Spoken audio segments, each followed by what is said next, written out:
నెల్లూరు జిల్లా కాంగ్రెస్ పార్టీ అధ్యక్షులు నారపరెడ్డి కిరణ్ కుమార్ రెడ్డి ఆధ్వర్యంలో కాంగ్రెస్ పార్టీలోకి భారీగా చేరికలు.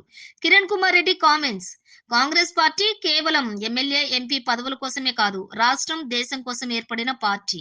ఉమ్మడి ఆంధ్రప్రదేశ్ రాష్ట్రాన్ని విడదీసినప్పుడు ప్రజల మనోభావాలు దెబ్బతిని ఆంధ్రప్రదేశ్ లో ప్రజలు పార్టీకి దూరంగా జరిగారు. ఒకప్పుడు భాష ప్రతిపాదికన తెలంగాణ, ఆంధ్ర కలిపింది కాంగ్రెస్ పార్టీని. కాంగ్రెస్ పార్టీ రాష్ట్రాన్ని విభజించిన రాష్ట్ర ప్రయోజనాల కోసం పోలవరం ప్రాజెక్టుకు జాతీయ హోదా, కడప ఉక్కు కర్మాగారం, ఇండస్ట్రియల్ క్యారిడర్ కు ఇలా ఎన్నో బిల్లులు పెట్టాం. రాష్ట్రం విడిపోయాక మొదటిసారి అధికారంలోకి వచ్చిన చంద్రబాబు బీజేపీ మెడలు వంచుతానని చెప్పి రాష్ట్ర ప్రజలను మోసం చేశారు.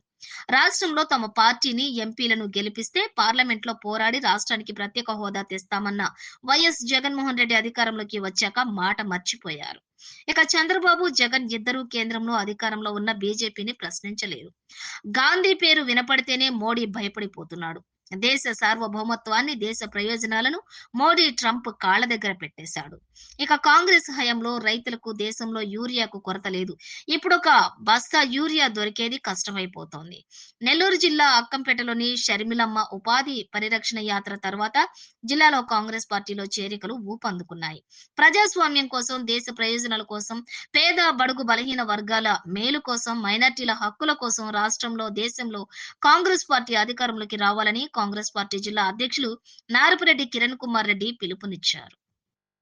నెల్లూరు జిల్లాలో జిల్లా కాంగ్రెస్ పార్టీ ఆధ్వర్యంలో ఈరోజు కాంగ్రెస్ పార్టీలో పెద్ద ఎత్తున చేరడానికి విచ్చేసినటువంటి ప్రతి ఒక్క కాంగ్రెస్ పార్టీ అభిమానులకు, అదేవిధంగా నేను జిల్లా కాంగ్రెస్ పార్టీ అధ్యక్షుడైన తర్వాత సీనియర్లందరూ కూడా కాంగ్రెస్ పార్టీని ఏ విధంగా ముందుకు తీసుకెళ్ళాలి, వాళ్ళ యొక్క సహకారం అయితేనేమి, ఇవన్నీ కూడా ఈరోజు ఇక్కడ మీరు చూడడం జరుగుతుంది. కాంగ్రెస్ పార్టీ అనేది ఈరోజు ఏదో ఎమ్మెల్యే పదవుల కోసమో, ఎంపీ పదవుల కోసమో, లేదనుకుంటే అధికారం కోసమో కాదు. ఈ దేశం కోసం, ఈ రాష్ట్రం కోసం కాంగ్రెస్ పార్టీ యొక్క అవసరం ఏర్పడింది. కాంగ్రెస్ పార్టీ ఈ రాష్ట్రాన్ని విడదీసినప్పుడు అందరం కూడా ఒక ఎమోషనల్గా కాంగ్రెస్ పార్టీని అందరం కూడా విడిచిపెట్టాం. కానీ ఒకప్పుడు మద్రాసు రాష్ట్రం నుంచి ఆంధ్రప్రదేశ్ విడిపోయినప్పుడు తెలుగు మాట్లాడే వాళ్ళందరూ కూడా భాషాపయుక్త రాష్ట్రాలన్నీ కూడా ఒకటిగా ఉండాలని తెలంగాణని, ఆంధ్రాని కలిపిన పార్టీ కాంగ్రెస్ పార్టీ.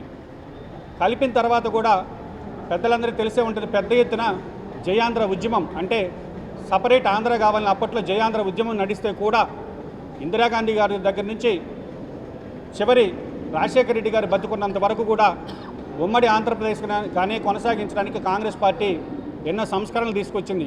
ముల్కీ నిబంధనలు కావచ్చు, జెంటిల్మెన్ అగ్రిమెంట్ కావచ్చు, 6 పాయింట్ ఫార్ములా కావచ్చు, ఇట్లాంటివన్నీ చేసి ఈ రాష్ట్రాన్ని కలిపి ఉంచడానికి ప్రయత్నం చేసినటువంటి పార్టీ కాంగ్రెస్ పార్టీ.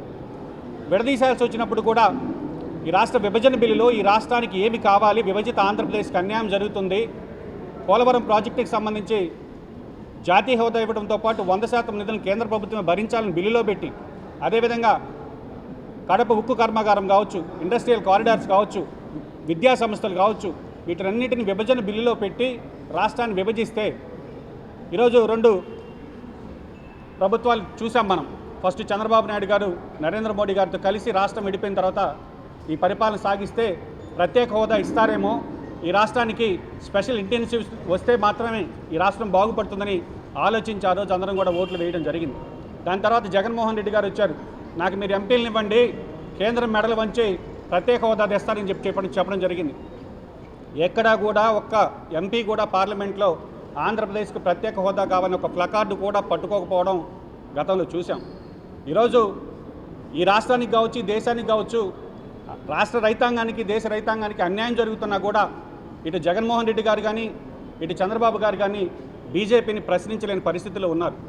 ఈరోజు బీజేపీ 10 సంవత్సరాల కాలంలో ఆనాడు కాంగ్రెస్ పార్టీ యొక్క దేశ నిర్మాణంలో ప్రభుత్వ సంస్థలు, పబ్లిక్ సెక్టర్ యూనిట్స్ ఉండాలని ప్రభుత్వ సంస్థలైనటువంటి బీఈఎల్ కావచ్చు, బీహెచ్ఈఎల్ కావచ్చు, ఇండియన్ ఆయిల్ కావచ్చు, అదేవిధంగా ఇటువంటి సంస్థలన్నింటినీ కూడా ఈరోజు దగ్గరగా 3,50,000 కోట్లు ప్రభుత్వ రంగ సంస్థల నుంచి డిజిన్వెస్ట్మెంట్ కింద అవి అమ్మడం మొదలుపెట్టారు. ఈరోజు పొద్దున్న ప్రజాశక్తి పేపర్లో చూసా, రైల్వేని కూడా అమ్మకానికి మొదలుపెట్టినట్టుగా వార్తలు వస్తున్నాయి. కాబట్టి అది కాకుండా ఒక్క ప్రభుత్వ రంగ బ్యాంకుల నుంచి 16 లక్షల కోట్ల రూపాయలని కార్పొరేట్లకి రైట్ ఆఫ్ చేసినటువంటి ప్రభుత్వం ఏదైనా ఉందంటే అదొక బీజేపీ ప్రభుత్వం మాత్రమే. ఈరోజు దేశంలోని అన్ని వ్యవస్థలు ఫెడరల్ సిస్టమ్ మొత్తం కూడా నాశనమైపోతున్నా కూడా, రాష్ట్రాల హక్కులు హరిస్తున్నా కూడా ఈరోజు మాట్లాడలేని పరిస్థితుల్లో ఈ యొక్క కూటమి నాయకులు, అదేవిధంగా జగన్మోహన్ రెడ్డి గారు ఉన్నారు. జగన్మోహన్ రెడ్డి గారు నిన్న ప్రెస్ మీట్ పెట్టి సుదీర్ఘంగా రాష్ట్ర బడ్జెట్ గురించి మాట్లాడాడు. కానీ కేంద్ర ప్రభుత్వం కేంద్ర బడ్జెట్లో కనీసం పోలవరం ప్రాజెక్టుకి నిధులు ఇవ్వకపోతే కూడా ప్రశ్నించలేని పరిస్థితుల్లో ఉన్నారు. కాబట్టి ఏదైతే కాంగ్రెస్ పార్టీ అభిమానులు కావచ్చు, రాజశేఖర రెడ్డి గారి అభిమానులు కావచ్చు, ఈ రాష్ట్రం విడిపోయిన తర్వాత జగన్మోహన్ రెడ్డి గారి వెంట నడిచి జగన్మోహన్ రెడ్డి గారికి అధికారం ఇచ్చి రాజశేఖర రెడ్డి గారి సుపరిపాలన తీసుకురమ్మంటే ఇసుక, మద్యం, మైనింగు ఇట్లాంటివన్నీ చేయడంతో పాటు అప్రజాస్వామికంగా పరిపాలన కొనసాగించారు. గతంలో మనం చూసాం. కనీసం ఈ జిల్లాని విడదీసేటప్పుడు గూడూరు నియోజకవర్గం తిరుపతిలో కలిపితే ఇప్పుడన్నా మేలు ప్రజలు బయటకు వచ్చి మాట్లాడగలిగారు. ఆ రోజు మాట్లాడలేని పరిస్థితుల్లో జగన్మోహన్ రెడ్డి గారి పరిపాలన ఉండేది.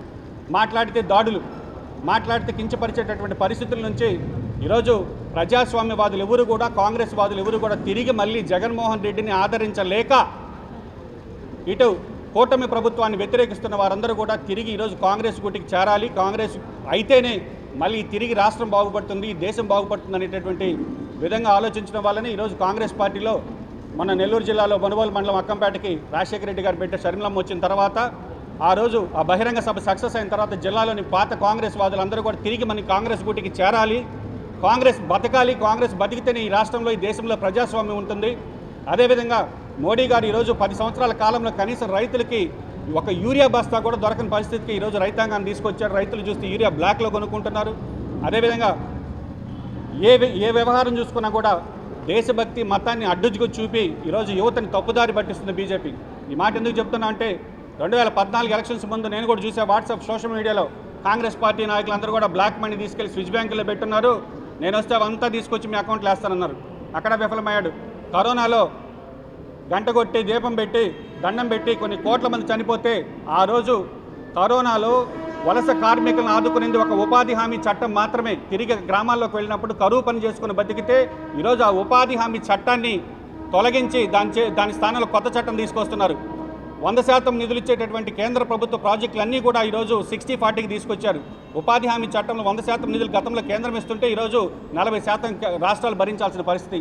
ఈరోజు ఉండేటటువంటి రాష్ట్ర ఆర్థిక పరిస్థితిలో 40% నిధులను ఉపాధి హామీకి కేటాయించేటటువంటి పరిస్థితి ఉందా? నిన్న బడ్జెట్లో ఉపాధి హామీకి సంబంధించిన కేటాయింపులు ఎక్కడా కూడా కనబడలేదు.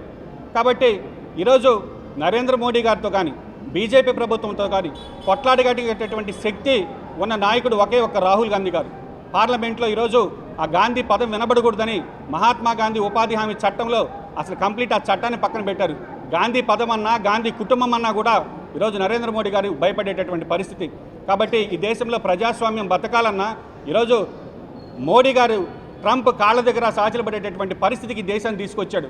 ట్రంప్ డీల్లో వ్యవసాయ ఉత్పత్తుల్ని భారతదేశంలో తీసుకొచ్చి మేము ఇక్కడ ఇంపోర్ట్ చేయాలని మీరు రూల్స్ పెడుతున్నా, మీరు చమురు రష్యా నుంచి కొనకూడదు అంటున్నా, అన్నిటికీ ఒప్పుకొని ఈ దేశ సార్వభౌమత్వాన్ని కోల్పోతున్నా కూడా ఈరోజు ప్రతిపక్షాలు మాట్లాడినటువంటి పరిస్థితులు ఉన్నాయి. కాబట్టి బీజేపీతో కొట్లాడగలిగే పార్టీ కాంగ్రెస్ పార్టీ, ప్రజాస్వామ్యం కోసం కొట్లాడే పార్టీ కాంగ్రెస్ పార్టీ, పేద బడుగు బలహీన వర్గాలకు సంబంధించినటువంటి మైనార్టీ హక్కుల్ని కాపాడే పార్టీ కాంగ్రెస్ పార్టీ. కాబట్టి తిరిగి అందరూ కూడా కాంగ్రెస్ పార్టీలోకి రండి, కాంగ్రెస్ పార్టీని బలపరచండి. కాంగ్రెస్ పార్టీ వస్తేనే ఈ రాష్ట్రానికి ప్రత్యేక హోదా వస్తుంది, మన యువతకు ఉద్యోగ ఉపాధి అవకాశాలు వస్తాయని మరొకసారి కాంగ్రెస్ పార్టీ వారిలందరినీ కూడా జిల్లా కాంగ్రెస్ పార్టీ తరఫున వేడుకుంటున్నా. తిరిగి కాంగ్రెస్ పార్టీని బలపరుచుకుందాం, ఈ దేశంలో ప్రజాస్వామ్యాన్ని బతికించుకుందాం తెలియజేస్తూ సెలవు తీసుకుంటున్నాను. జై హింద్, జై కాంగ్రెస్.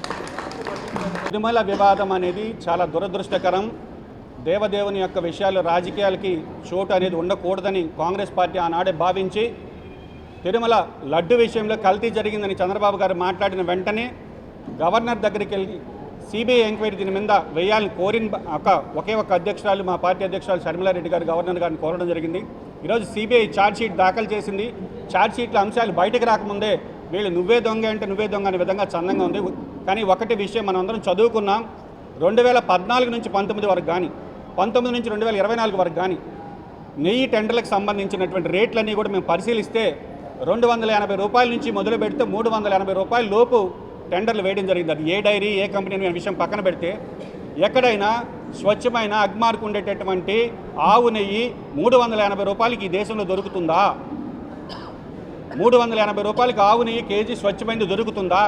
2014 నుంచి 2019 వరకు, 19 నుంచి 2004 వరకు అదే కంపెనీలు, అదే టెండర్లు, వాళ్ళు మారారు, వీళ్ళు మారారు, ఎవరు మారినా కూడా ఆ యొక్క రేటు మారలేదంటేనే తిరుమల నెయ్యి వ్యవహారం ఈ దేశ ప్రజలు అర్థం చేసుకోవాలి. కానీ జరిగిన పొరపాట్లను సర్దిద్దుకోవాల్సింది పోయి ఈ విధంగా దేవుడి యొక్క విషయంలో ఒకరి మీద ఒకరు నిందలేసుకుంటూ వెంకటేశ్వర స్వామి యొక్క ఆ యొక్క తిరుమల పవిత్ర క్షేత్రం యొక్క ప్రతిష్టని భంగం కలిగించడం అనేది కాంగ్రెస్ పార్టీ ఖండిస్తుంది.